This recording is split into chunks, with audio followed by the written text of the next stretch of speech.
Hello, given here a pure sine wave inverter using Arduino Nano. In our previous part, MOSFET drive, these are the ICs which we are using, drive ICs. This is one IR2104, we are using two numbers.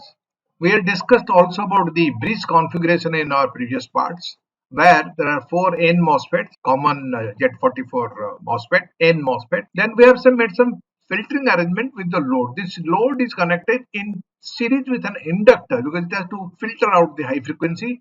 We are operating it at 5 kilohertz, and then we are filtering it so that we get 50 hertz in the secondary output. Then the connections are, to make it little simpler, we have this AH1 means it is connected here, AL1 means it is connected here.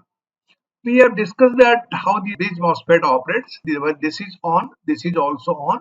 So the current flows from this to this to this and then come to the ground.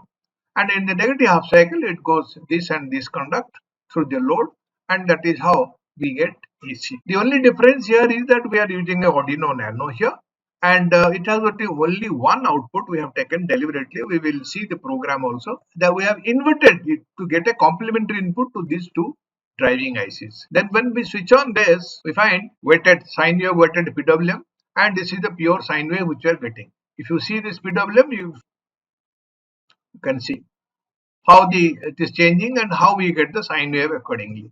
And this is how we get the sine wave. The hex code and the circuit diagram, Proteus circuit diagram, is available on request, but the source code is available on certain conditions.